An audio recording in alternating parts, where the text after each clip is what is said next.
विज्ञान के अन्य शाखाओं का भौतिकी से संबंध। सबसे पहले आ जाता है गणित। गणित का भौतिकी से संबंध।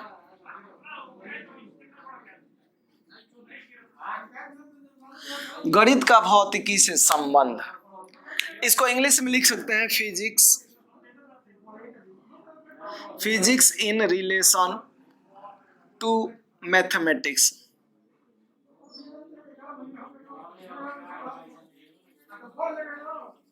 मैथमेटिक्स, ठीक है। तो गणित से भौतिकी का संबंध, देखिए भौतिकी अगर एक आइडिया है, विचार है, तो मैथ उसका एक्सप्रेशन है, अभिव्यक्ति है। मतलब कि भौतिकी से हम कोई निर्णय लेते हैं तो उसकी भाषा जो है वो मैथ है, क्योंकि मैथ से ही वो प्रूफ होता है। कह सकते हैं कि भौतिकी जो है, भौतिकी आइडिया है, तो मैथ जो है उसका एक्सप्रेशन है।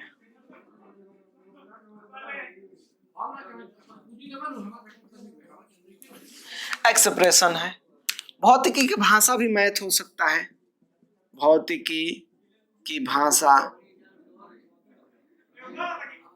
मैथ है। अब देखिए, अब कैसे भौतिकी करेंगे तो उसमें, भौतिकी अगर है तो उसमें मापन और प्रयोग आएगा। भौतिकी है, भौतिकी मतलब किस पर आधारित होता है, तो मापन और क्या बोले, प्रयोग। पहले प्रयोग करेंगे, एक्सपेरिमेंट करेंगे, ठीक है। प्रयोग करेंगे तो अब माप तौल तो करना पड़ेगा, क्योंकि हम लोग इस एक्सपेरिमेंट करेंगे तो उसमें मापन आएगा। अब मापन क्या है, तो एक संख्या है, कोई संख्या से रिलेटेड आएगा। संख्या को कुछ ना कुछ करना पड़ेगा, तो वो किस में आता है, तो गणित में आता है, मतलब मैथ में आता है। तो भौतिकी सीधा सीधा संबंधित है किससे, मैथ से, ठीक है। तो मैथ का तो बात हो गया। अब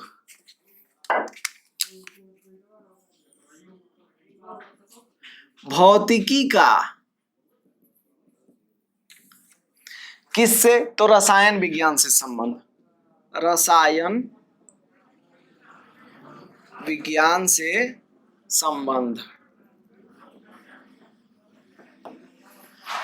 और रसायन विज्ञान से क्या संबंध है, तो देखिए रसायन विज्ञान में आप लोग को पता होगा कि जब पीरियोडिक टेबल बना तो बहुत सारे रसायनज्ञ ने, जो रसायन के वैज्ञानिक जो थे, उन्होंने क्रम से पीरियोडिक टेबल को रखा। तब जाके बाद में जब एक्सरे से उसको टकराया गया तो आधुनिक आवर्त सारणी निकल कर आई। तो एक्सरे क्या है, एक्सरे तो फिजिक्स का चीज है। फिजिक्स का चीज हम केमिस्ट्री में यूज करते हैं, तो संबंध है, एक्सरे का संबंध रसायन विज्ञान से है। अब बात करते हैं जैसे एक्सरे, तीसरा, ये छोटा छोटा आराम से, रसायन विज्ञान का संबंध हो गया भौतिकी से। उसके बाद जीव विज्ञान का संबंध,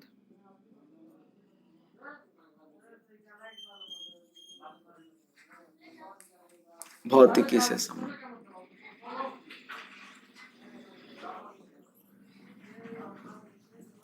तो जीव विज्ञान का भाई भौतिकी से क्या संबंध है, तो देखिए जीव विज्ञान को सबसे पहले यूज करने के लिए हमको चाहिए सूक्ष्मदर्शी।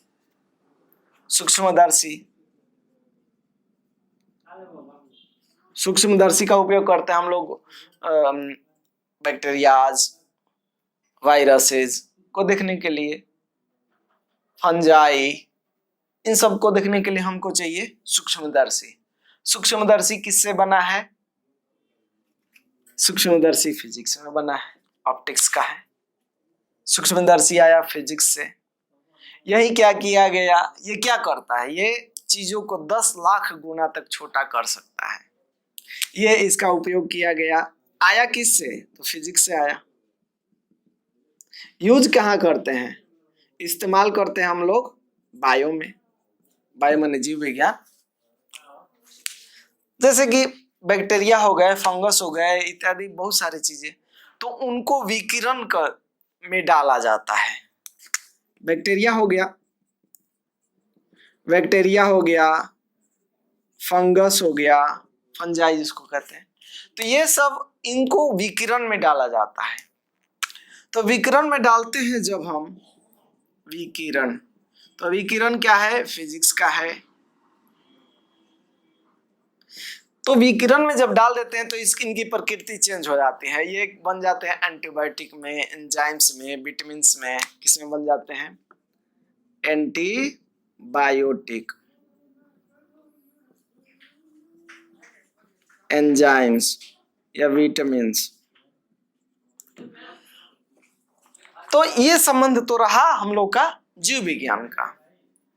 अब खगोल विज्ञान से क्या संबंध है, इसका स्क्रीनशॉट ले लीजिए, तब खगोल विज्ञान पढ़ाएंगे। अब देखते हैं खगोल विज्ञान से भौतिकी का संबंध।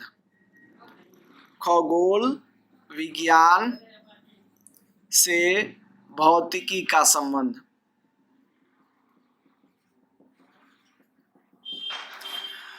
तो खगोल विज्ञान से भौतिकी का संबंध क्या है, जैसे कि हम लोग आकाशीय पिंडों का अध्ययन करते हैं तो किसका इस्तेमाल करते हैं, दूरदर्शी का इस्तेमाल करते हैं। दूरदर्शी किससे बना है, दूरदर्शी गैलीलियो ने बनाया, फिजिक्स पर आधारित है। दूरबीन जिसको कहते हैं, टेलीस्कोप जिसको कहते हैं, वो टेलीस्कोप से आकाशीय पिंडों को हम लोग आकाशीय पिंडों को देख करके उसका अध्ययन करते हैं। तो भौतिकी का संबंध खगोलीय विज्ञान से भी है। केपलर ने सिद्धांत दिया ग्रहों की गति कैसी होती है, 3 नियम है केपलर के, तो केपलर का नियम फिजिक्स में है, यूज करते हैं हम लोग खगोल विज्ञान में। ठीक है, अब आता है प्रौद्योगिकी से भौतिकी का संबंध। प्रौद्योगिकी क्या होता है, तो प्रौद्योगिकी को हिंदी में, इंग्लिश में कहते हैं टेक्नोलॉजी।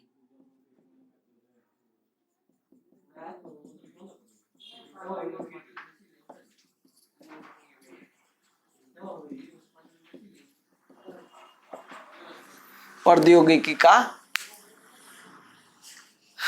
भौतिकी से संबंध। तो प्रौद्योगिकी मीन्स होता है टेक्नोलॉजी। टेक्नोलॉजी, प्रौद्योगिकी से आप लोग परिचित नहीं होंगे, लेकिन टेक्नोलॉजी से तो परिचित होंगे। टेक्नोलॉजी, नई नई टेक्नोलॉजी, जैसे हम लोग का स्मार्टफोन, जैसे कैमरा, लाइट्स, ट्यूबलाइट्स, कार, तो ये सब सभी भौतिक से कैसे जुड़े हुए हैं, भौतिकी से कैसे जुड़े हुए हैं। जैसे कि हम लोग पढ़ते हैं उष्मा गतिकी का सिद्धांत, पढ़ते हैं, पढ़ेंगे भी।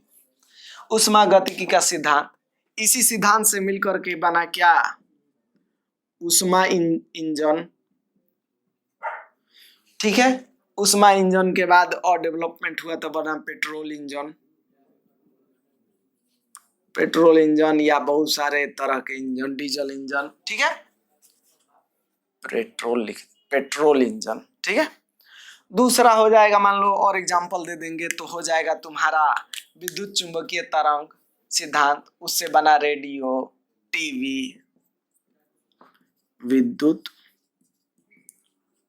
चुंबकीय तरंग का सिद्धांत, इससे बना हम लोग का क्या, रेडियो बना, टीवी बना, रेडियो, टीवी, उसका टेलीफोन,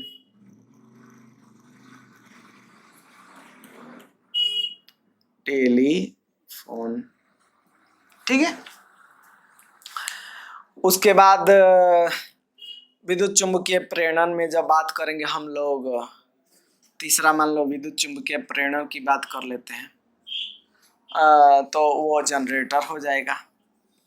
तरंग अलग हो गया, प्रेरण अलग हो गया। प्रेरण, जब चुंबकीय प्रेरण की बात आई तो आ गया जनरेटर। अब देखिए, जनरेटर प्रौद्योगिकी का, टेक्नोलॉजी का देन है जनरेटर। लेकिन जनरेटर किससे बना? तो विद्युतीय चुंबकीय प्रेरण से। तो विद्युतीय चुंबकीय प्रेरण क्या है? तो भौतिकी है।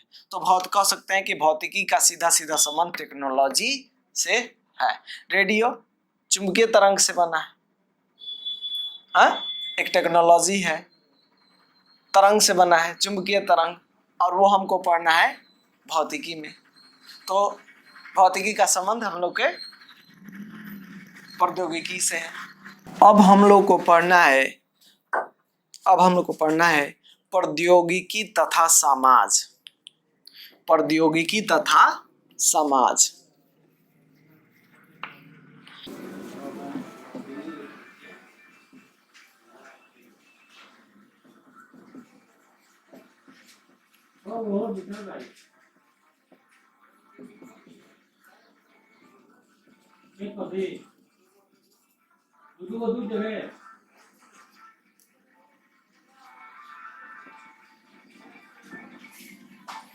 अब देखिए,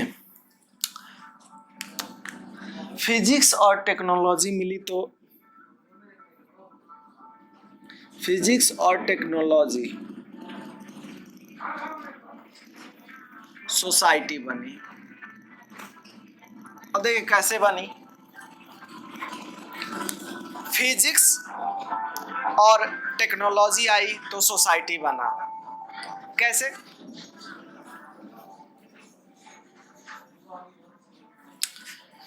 फिजिक्स और टेक्नोलॉजी मिलकर के सोसाइटी का निर्माण, मतलब समाज का निर्माण करते हैं। कैसे? देखिए, कोयला पहले तो कोयला था संसाधन, कोयला था संसाधन।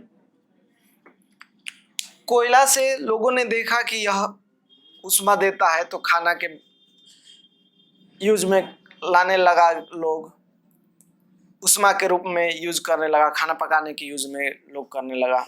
उसके बाद जेम्स वाट आए, उन्होंने स्टीम इंजन बना दिया कोयला से ही।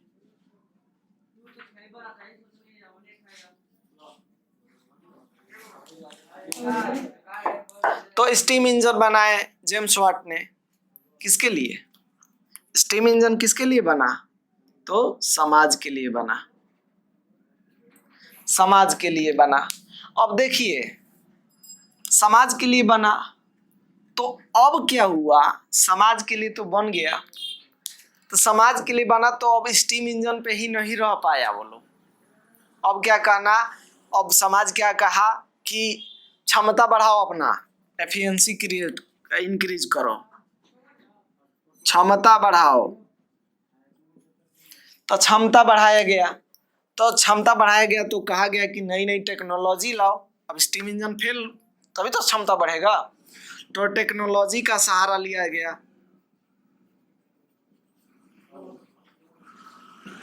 टेक्नोलॉजी की सहारा लिया गया। तो जो ही टेक्नोलॉजी का सहारा लिया गया तो कहा गया कि चलो भाई शोध करते हैं। ठीक है, तो शोध किया गया, तो उसमें एक नया फिजिक्स बना, न्यू फिजिक्स का ब्रांच बना। क्या बना? ब्रांच बना। उसका क्या नाम दे दिया गया? थर्मोडायनेमिक्स।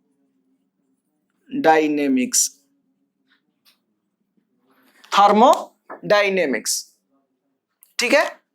उससे क्या हुआ? थर्मोडायनेमिक्स से हीट इंजन प्रोड्यूस हुआ, हीट इंजन बना, हीट इंजन बन गया। मतलब कि फिजिक्स था, टेक्नोलॉजी था, कोयला था, कोयला से स्टीम इंजन बना, नई टेक्नोलॉजी आई। उसके बाद समाज आया, सोसाइटी आया, तो सोसाइटी कहा कि इसमें और एफिशिएंसी लाओ, इसकी क्षमता बढ़ाओ। क्षमता बढ़ाने के लिए टेक्नोलॉजी के पास गया कि भाई टेक्नोलॉजी, तुम नए टेक्नोलॉजी लाओ। टेक्नोलॉजी किसके पास आया? फिजिक्स के पास आया।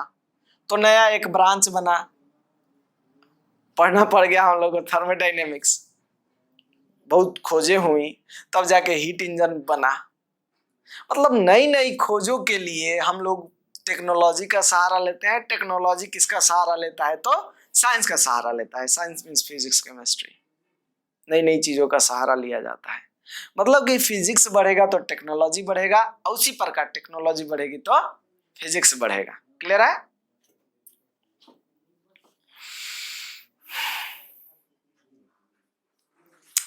अब देखिए, सबसे पहले रेडियो आया। रेडियो कब पढ़ा आया? हम लोग फिजिक्स में पढ़े, वेव्स पढ़े, इलेक्ट्रोमैग्नेटिक वेव्स पढ़े। ठीक है, तो टेक्नोलॉजी में क्या आ गया? रेडियो आ गया। रेडियो आने के बाद और उसमें चेंजेस आए, थोड़ा ग्रो हुआ, क्षमता बढ़ाया गया, टेलीफोन आया, आज स्मार्टफोन आ गया, इंटरनेट आ गया। तो देखिए, हमें लगातार क्षमता बढ़ाते जाएंगे हम लोग, क्योंकि मानव जो है उसका चाह खत्म नहीं होता है। एक चीज पूरा होगा तब तक दूसरा का चाह फैल गया। एक कमरा का भी चाह है, हम लोग को अभी एक कमरा का चाह है।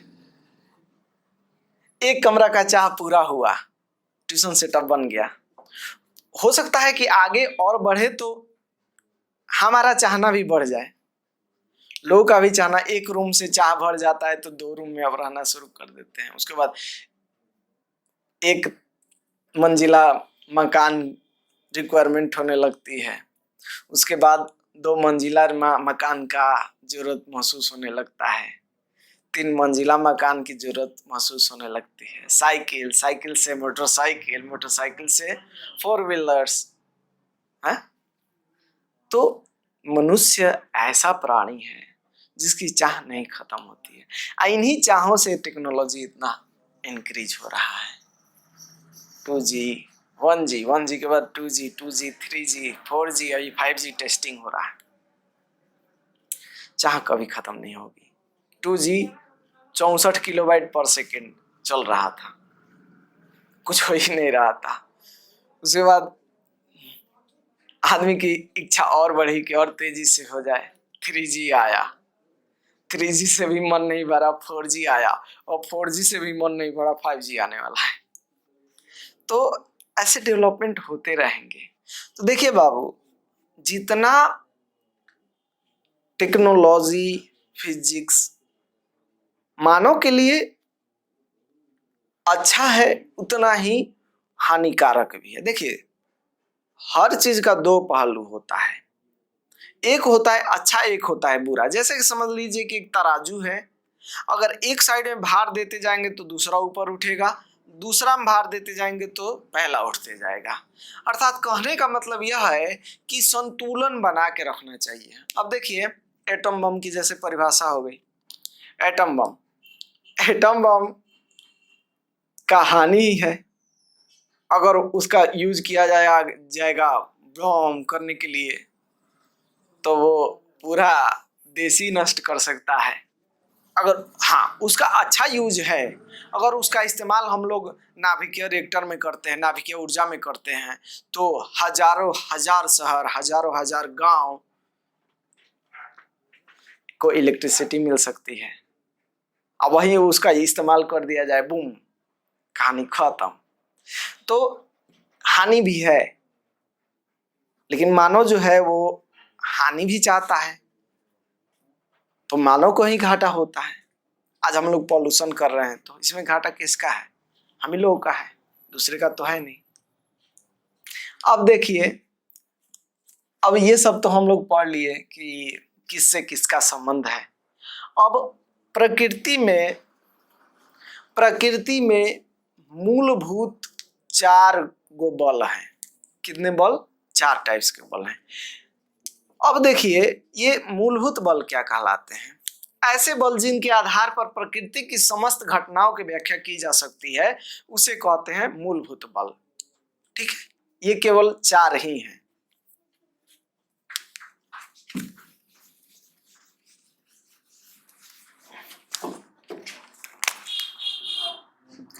प्रकृति में मूलभूत बल इसकी परिभाषा भी लिख दे रहे हैं। देखिए बाबू, स्क्रीनशॉट आप लोग लेते जाइएगा और इसका नोट्स बनाते जाइएगा। अगर आप इस चैनल पे जुड़े हैं और लगातार जुड़ना चाहते हैं तो इसका स्क्रीनशॉट लेते जाइएगा। अभी तो ये चैप्टर आज खत्म हो जाएगा, तो इस चैप्टर में मैं आप लोगों को नोट्स प्रोवाइड नहीं कर पाऊंगा क्योंकि प्रिंटर का कुछ इशू है और लॉकडाउन के चलते वो बन नहीं सकता है, तो मैं आप लोगों को पीडीएफ नहीं भेज सकता हूँ। तो इसीलिए आप लोग मैं इसमें परिभाषा लिखने की कोशिश कर रहा हूँ ताकि आप लोग इसका स्क्रीनशॉट लीजिए और इसका नोट्स बनाइए। और नोट्स बनाने के बाद मैं अगले वीडियो में आप लोगों को प्रश्न उत्तर कुछ बोलूँगा या फिर कमेंट्स में प्रश्न उत्तर लिख दूंगा। आप लोग उस प्रश्न उत्तर को सॉल्व कीजिएगा। मुझको विश्वास है कि अगर इसको नोट्स आप बना लेते हो तो आप लोग का प्रथम पाठ जो है, प्रथम अध्याय जो है वो एकदम पूरे डिटेल से समझ में आ जाएगा। ठीक है, तो बाबू नोट्स बनाइए, ठीक है, और जुड़िए। और आपके आसपास के जो छात्र हैं उनको भी जुड़ने को कहिए, क्योंकि अब ये स्टार्ट हो गया, ये एक सीरीज होगी जिसमें प्रत्येक चैप्टर को लाइन बाय लाइन पढ़ाया जाएगा। ठीक है, तो चलिए शुरू करते हैं। प्रकृति में मूलभूत बल। मूलभूत बल, अब देखें ये कितने हैं, तो 4 हैं। अब इसका परिभाषा लिख लेते हैं। ऐसे बल, देखिए इसका परिभाषा कोई जरूरी नहीं है, इसको लिख दीजिएगा मूलभूत बल। ठीक है, तो ऐसे बल जिनके आधार पर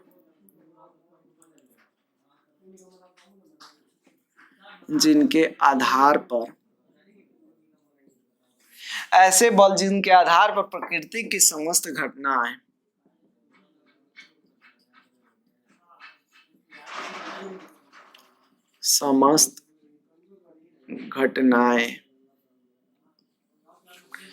प्रकृति की समस्त घटनाएं व्याख्या, ऐसे बल जिनके आधार पर प्रकृति की समस्त घटनाओं की व्याख्या की जाती है, व्याख्या की जाती है।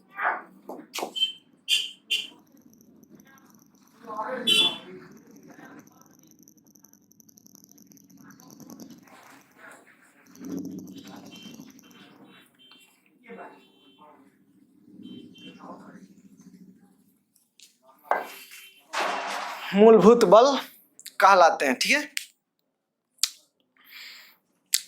तो इसमें कौन कौन से आ जाते हैं, तो पहला आ जाता है गुरुत्वाकर्षण बल।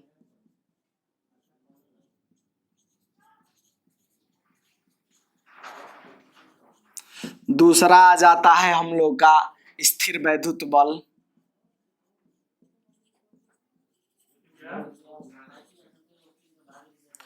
तीसरा आ जाता है हम लोग का प्रबल नाभिकीय बल। और चौथा आ जाता है दुर्बल नाभिकीय बल। प्रबल नाभिकीय बल, चौथा आ जाता है दुर्बल नाभिकीय बल। इसको कहते हैं ग्रेविटेशनल फोर्स। अच्छा, ये बाद में लिख देंगे। तो ये 4 होते हैं बल। इन्हीं चारों बलों से पूरी हमारी प्रकृति की जितनी घटनाएं घटित होती है इन्हीं बलों से घटित होती हैं। तो इसका स्क्रीनशॉट ले लीजिए, क्योंकि अलग से हम लोग अलग अलग बलों के बारे में पढ़ेंगे। ठीक है, डिटेल से नहीं लेकिन शॉर्ट फॉर्म में, क्योंकि डिटेल से हम लोग को खूब बढ़िया से पढ़ना है हम लोग को। ठीक है, तो स्क्रीनशॉट ले लीजिए।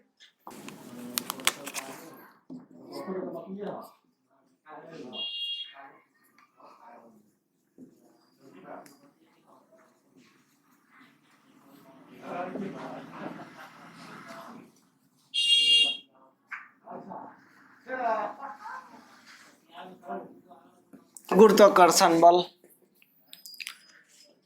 Gravitational force.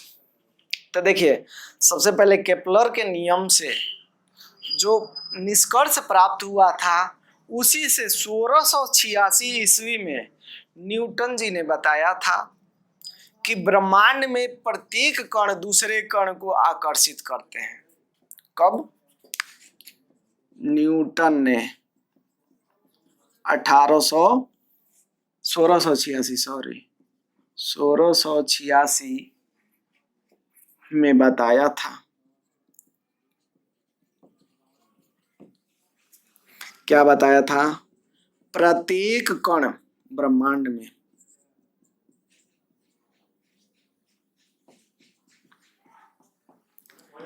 प्रत्येक कण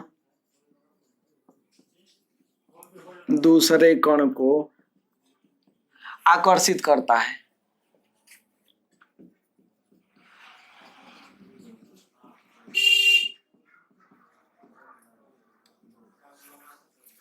आकर्षित करता है।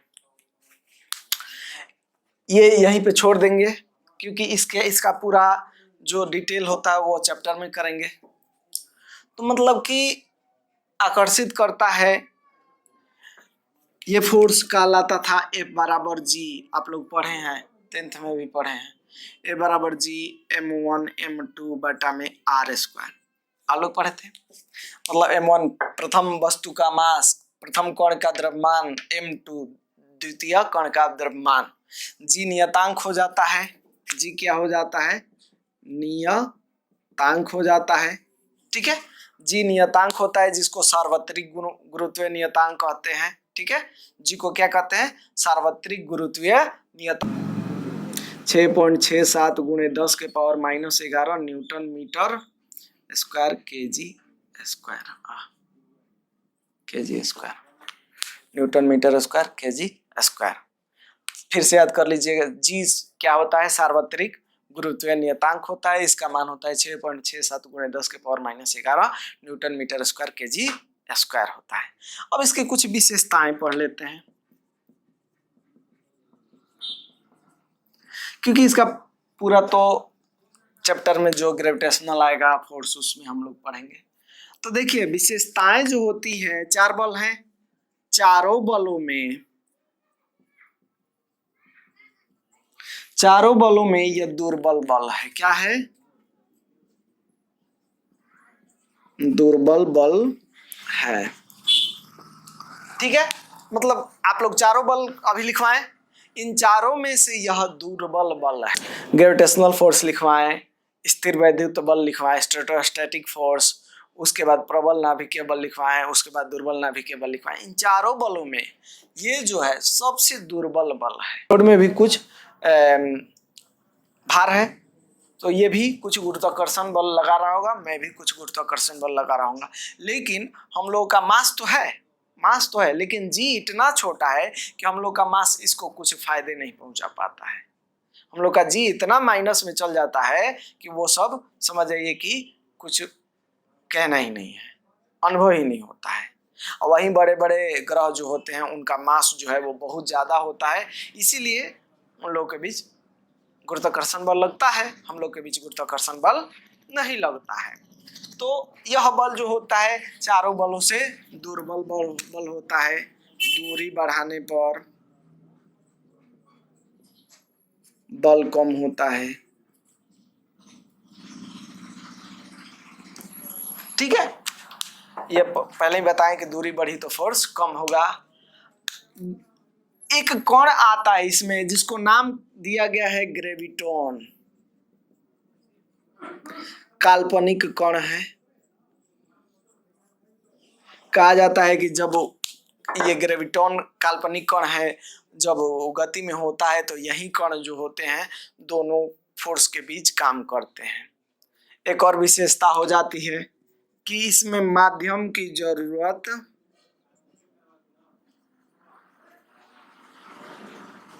नहीं है।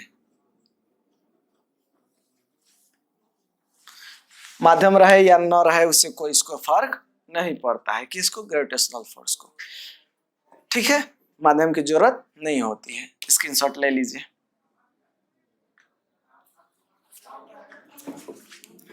फिर से समझा दे रहा हूं, ग्रेविटेशनल फोर्स जो होते हैं वो न्यूटन ने 1686 ईस्वी में बताया। और किसके नियम से बताया? तो केपलर के नियम से जो निष्कर्ष उन्होंने प्राप्त किया था, उन्होंने उसी निष्कर्षों से 1686 ईस्वी में न्यूटन ने बताया कि ब्रह्मांड में जो होता है वो प्रत्येक कण दूसरे कण को आकर्षित करते हैं। ठीक है, इसी पर उन्होंने सूत्र बताया F बराबर G into M1 into M2 divided by R square, जहाँ G को सार्वत्रिक गुरुत्वीय नियतांक कहते हैं। ठीक है, जो कि होता है 6.67 गुणे 10 के पावर -11 न्यूटन मीटर स्क्वायर पर केजी स्क्वायर। साथ ही साथ ये भी बताया गया कि ये जो होता है चारों बलों में दुर्बल बल होता है। दूसरा बताया गया कि दूरी बढ़ने पर फोर्स कम होता जाता है। उसके बाद तीसरा आया कि ग्रेविटॉन, इसमें एक काल्पनिक कण जोड़ा गया और इसमें माध्यम की जरूरत नहीं होती है। दूसरा आप पढ़ते हैं।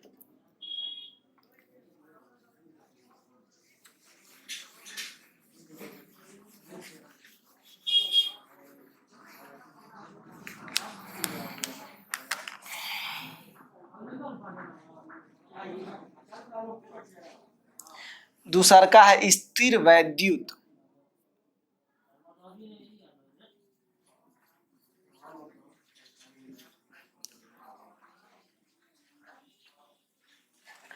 इसको इंग्लिश में कहते हैं इलेक्ट्रोस्टैटिक फोर्स। देखिए electrostatic force, electric static force जो होता है, देखो आप लोग पढ़े हैं इलेक्ट्रो, यहाँ पे इलेक्ट्रॉन प्रोटॉन न्यूट्रॉन आता है। आप लोग यहाँ पे वैद्युत आया मीन्स चार्ज पार्टिकल, पार्टिकल आप लोग चार्ज पार्टिकल आवेशित कण के बारे में पढ़े हैं। तो जो आवेशित कणों के बीच जो बल लगता है उसी बल को स्थिर वैद्युत बल कहते हैं, इलेक्ट्रोमैग्नेटिकल फोर्स भी कहते हैं। आवेशित कणों के बीच लगने वाला बल है यह। ठीक है, आवेशित कणों के बीच लगने वाला बल कौन है? स्थिर विद्युत बल है। ठीक है, अब देखिए आवेशित कणों के बीच बल कैसे लगता है। देखिए जैसे बल आवेशित कण एक प्लस होता है एक माइनस होता है। जब और प्लस और माइनस मिलता है मतलब विजातीय आवेश। ठीक है, तो ये क्या करेगा, एक दूसरा को खींचेगा, ये भी इसको खींचेगा, ये भी इसको खींचेगा, माने विजातीय आवेश होगा। विजातीय आवेश होगा तो क्या होगा जी? प्रतिकर्षित करेगा, आकर्षित करेगा, आकर्षित करेगा। ठीक है, अपोजिट चार्ज होगा जब तो ये आकर्षित करेगा। ठीक है, अट्रैक्ट करेगा। और वहीं सजातीय चार्ज हो जाएगा तो जब प्लस प्लस चार्ज रहेंगे तो एक दूसरे के उधर उधर भागेंगे, दूर दूर भागेंगे, तो सजातीय आवेश रहेंगे।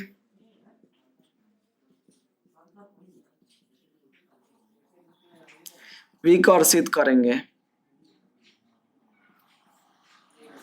विकर्षित करेंगे। ठीक है, या प्रतिकर्षित करेंगे।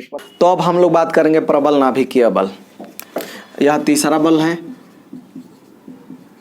प्रबल नाभिकीय बल। इसको इंग्लिश में कहेंगे स्ट्रॉन्ग न्यूक्लियर फोर्स। देखिए आप लोगों ने नाभिक का नाम सुना होगा, परमाणु होता है, परमाणु के का नाभिक भी होता है। तो नाभिक में हमारे रहते हैं, ये नाभिक हो गया, इसमें रहते हैं neutron proton, neutron proton, proton neutron, neutron neutron, proton proton proton, मतलब प्रोटॉन और न्यूट्रॉन नाभिक में रहते हैं और बाहरी कक्षा में इलेक्ट्रॉन घूमती रहती है। तो देखिए ये नाभिकीय कण कहलाते हैं। कौन कौन? नाभिकीय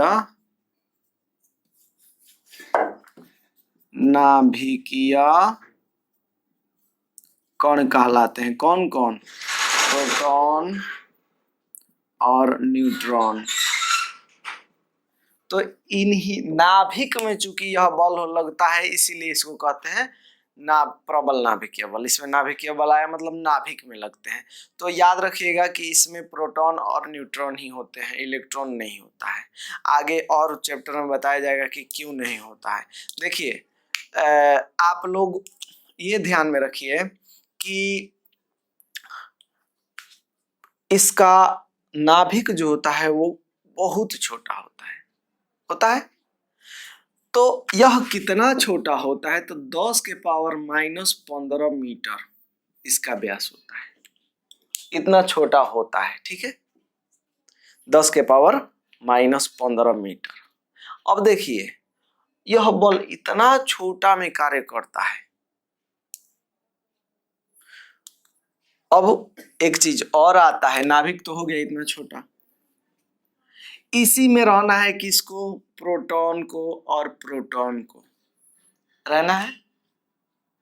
तो हम जानते हैं कि सजातीय आवेश जो होता है एक दूसरे को विकर्षित करता है। सजातीय मतलब एक जात के, तो प्रोटॉन में प्लस चार्ज होता है, तो ये एक दूसरे को रहने देंगे, ये तो एक दूसरे को प्रतिकर्षित करेंगे। ये प्रोटॉन कहेगा इसको कि तुम भागो उधर, ये प्रोटॉन इसको कहेगा कि तुम भागो उधर, भगदड़ मच जाएगी। तो देखिए बाबू, या फिर प्रोटॉन और न्यूट्रॉन हो या न्यूट्रॉन और न्यूट्रॉन हो, वो भी वही बात कहेंगे कि आपस में सट नहीं पाएंगे, क्योंकि हम जानते हैं कि सजातीय आवेश एक दूसरे को दूर भगाते हैं, रिपेल करते हैं। ठीक है, तब हमें यहाँ पे पता चलता है, चूंकि ये नाभिक में ये दोनों रहते हैं, प्रोटॉन भी रहता है और न्यूट्रॉन भी रहता है, प्रोटॉन प्रोटॉन भी साथ में तो मिलते होंगे।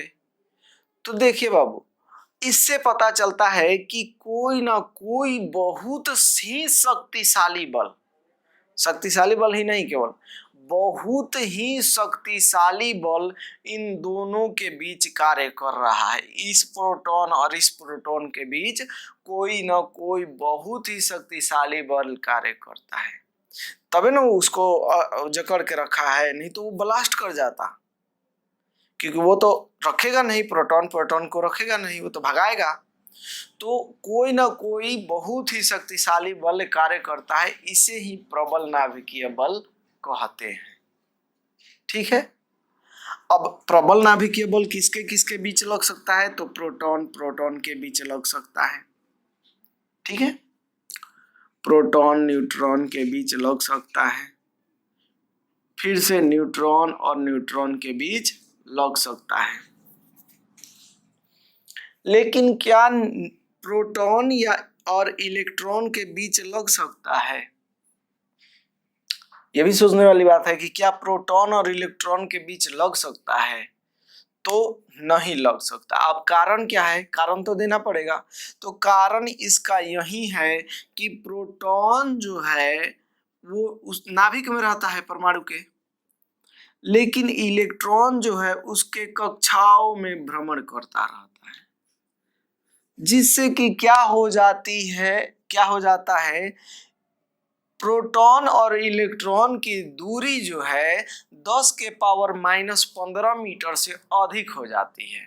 और जब यह दूरी 10 के पावर -15 मीटर से अधिक जब ही होती है, तो इस पर यह बल कार्य करना बंद कर देता है।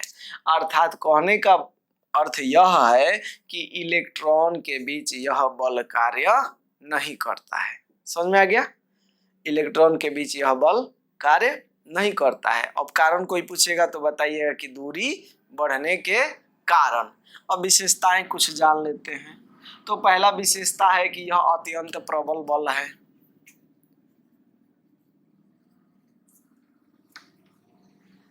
अत्यंत प्रबल बल है। देखिए, पहला तो ये हो गया अत्यंत प्रबल बल इसलिए है कि उतने छोटे से व्यास में इसको कितना प्रोटॉन और न्यूट्रॉन को समाहित करना है। और चूंकि हम जानते हैं कि सजातीय आवेश एक दूसरे को दूर भगाते हैं, लेकिन फिर भी यह दोनों को जकड़ के रखता है, तो फोर्स बहुत ज्यादा लगना चाहिए। तो इसीलिए यह अत्यंत ही प्रबल बल है। और साथ ही साथ यह बहुत सूक्ष्म दूरी वाला बल है। यह बहुत ही सूक्ष्म दूरी वाला बल है।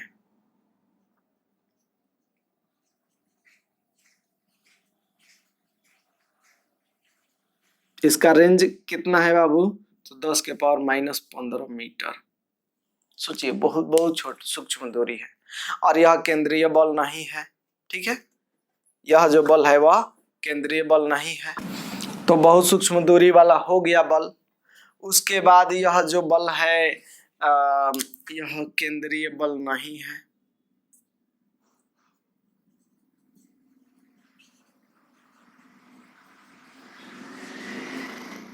यह केंद्रीय बल नहीं है। केंद्रीय बल के बारे में बता चुके हैं, तो यह केंद्रीय बल नहीं। इसमें संतृप्तता का गुण होता है।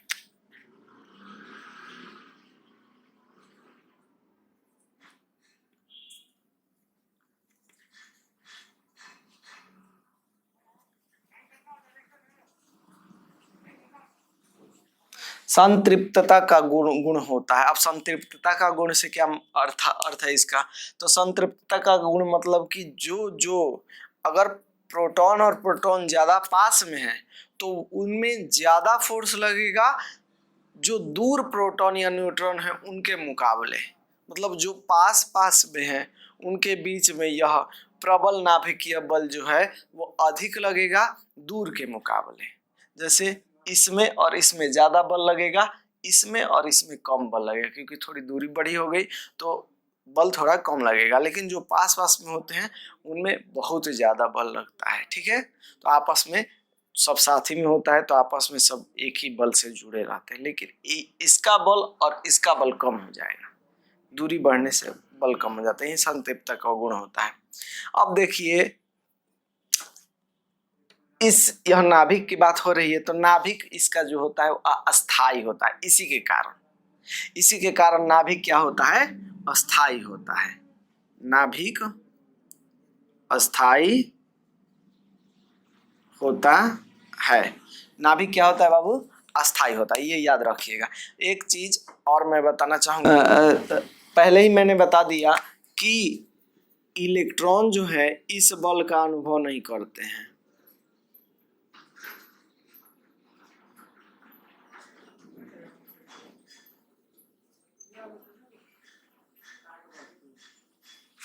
इलेक्ट्रॉन जो है इस बल का अनुभव नहीं करते हैं। क्यों? क्योंकि दूरी ज्यादा हो जाती है और रेंज कितना चाहिए? 10 के पावर माइनस 15 मीटर चाहिए, जिससे कि ये इलेक्ट्रॉन जो होते हैं वो अधिक दूरी के होते हैं, इसलिए उसमें प्रबल नाभिकीय बल कार्य नहीं करता है। अब हम बात करते हैं दुर्बल नाभिकीय बल। ये चौथा और अंतिम बल है। यह बल देखने से ही लग रहा है कि दुर्बल है और नाभिक का बल है। अब इसके पहले हम लोग पढ़े थे प्रबल नाभिकीय बल, तो वह नाभिकीय बल जो था वो बहुत प्रबल था, लेकिन यह नाभिकीय बल दुर्बल नाभिकीय बल है। यह रेडियो एक्टिव में काम में आता है। रेडियो एक्टिव जो तत्व हैं उनमें ये आता है। आप लोगों ने सुना होगा कि जब न्यूट्रिनो या एंटी न्यूट्रिनो को, या फिर न्यूट्रिनो या एंटी न्यूट्रिनो जब इलेक्ट्रॉन या बीटा कणों से मिलते हैं तब यह बल लगता है। उसको मिलाने के लिए यह बल लगता है। तो यह चैप्टर जो है वो कहीं नहीं पढ़ना है। न्यूट्रिनो या एंटी न्यूट्रिनो को जब इलेक्ट्रॉन या बीटा कणों से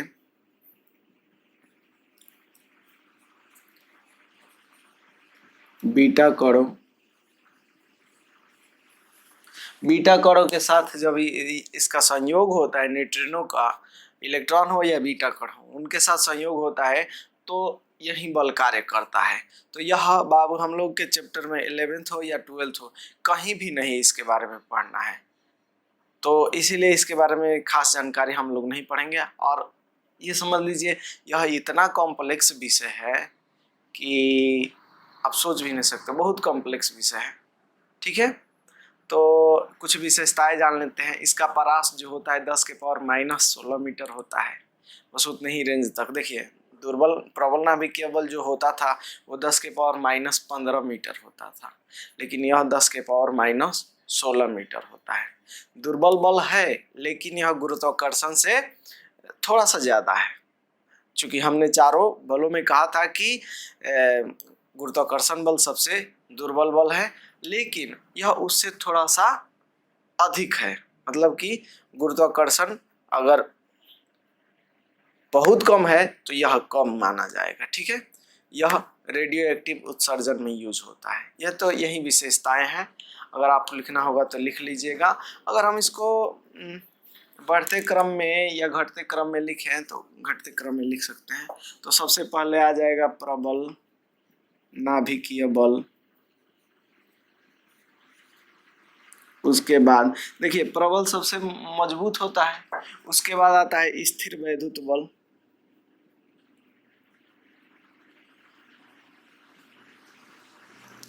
ये भी बताया गया था कि स्थिर वैद्युत बल जो होता है वो प्रबल से थोड़ा सा कम होता है।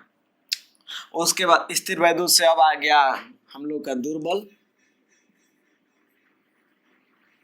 दुर्बल नाभिकीय बल,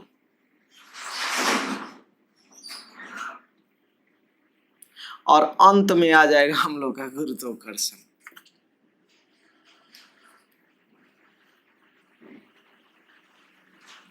याद रखेगा ये बहुत कॉम्प्लेक्स है। ठीक है, तो ये हमारे चारों जो हैं मूलभूत बल थे। ठीक है, इसी के आधार पर पूरी प्रकृति की संरचना हुई। तो आपका हमारे साथ बने रहने के लिए बहुत बहुत धन्यवाद। ऐसे ही और अनेक वीडियो आने के लिए हमारे चैनल को सब्सक्राइब करें। यदि आपको यह वीडियो अच्छा लगा तो लाइक करें, शेयर करें और सब्सक्राइब करें।